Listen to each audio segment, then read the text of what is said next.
This channel's content is strictly for educational and informational purpose and does not endorse or promote any form of violence, harm, illegal activities, self-injuries and communal disharmony.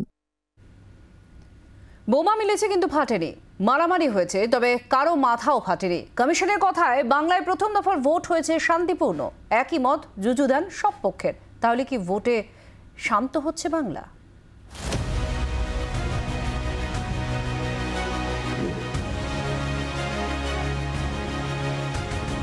Cooch Behar, Alipurduar, Jalpaiguri প্রথম দফায় 3 কেন্দ্রে ভোটে সবচেয়ে বেশি চিন্তা ছিল কোচবিহার নিয়ে।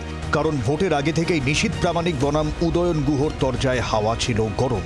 সেই গরম আবহাওয়াতেই যখন ভোট, তখন কপালে ভাঁজ ছিল নির্বাচন কমিশনের, কিন্তু দিনের শেষে স্বস্তি। কোচবিহারের রাজাখড়ায় তৃণমূলের ক্যাম্প অফিস ভাঙচুর, দিনহাটায় তৃণমূলের ব্লক সভাপতিকে মারধর, চান্দামারিতে তৃণমূল বিজেপির সংঘর্ষ, শীতলকুচির ছোট শাল বাড়িতে অশান্তি, বেশ কিছু ঘটনা ঘটেছে। নিজের বিধানসভা থেকে না বেরোনোর নিষেধাজ্ঞা ঘাড়ে নিয়ে দিনহাটাতেই ছুটে বেরিয়েছেন উদয়ন গুহ। ভোটের হাট ও ভেটাগুড়ির মতো বেশ কিছু জায়গাতেও বোমা মিলেছে, কোথাও অবশ্য ওই বোমা ফাটেনি। বোমা হাত দিয়ে তুলে বালতির জলে চুবিয়েছে পুলিশ। তৃণমূলের অভিযোগ নিয়ে বিজেপি চুপ। নিশীথ প্রামাণিকের মতে মানুষ উৎসবের মেজাজে ভোট দিয়েছেন। বিশেষজ্ঞদের দাবি, না ফাটা বোমা জানান দিচ্ছে ভোট অনেকটাই শান্তিপূর্ণ। আলিপুরদুয়ার নিয়ে কেউই প্রায় সুর চড়াননি।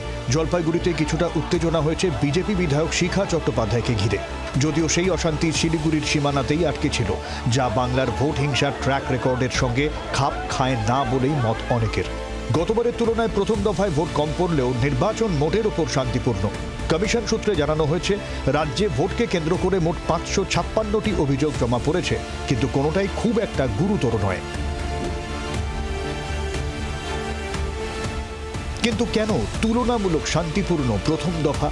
বিশেষজ্ঞরা বলছেন, 2021 আর তারপর পঞ্চায়েত ভোটের হিংসায় বিরক্ত সাধারণ মানুষ। রাজনৈতিক হিংসার অভিযোগ নিয়ে অস্বস্তিতে শাসক তৃণমূল। এই অবস্থায় ভোট মেশিনারি থেকে গাজোয়ারি ফ্যাক্টর বাদ দিতে চাইছে তারা।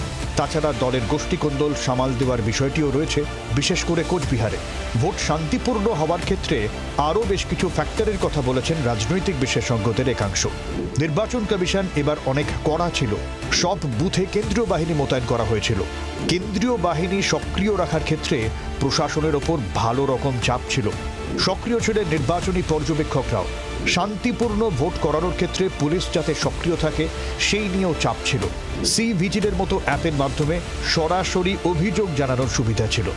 প্রথম দফা অতীত, এবার কি বাকি ভোটও শান্তিতে মিটবে?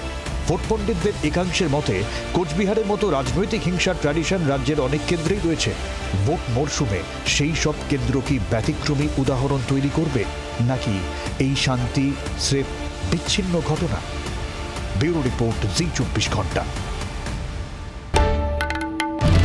বাংলার আওয়াজ, বাঙালির আবেগ, জি 24 ঘন্টা।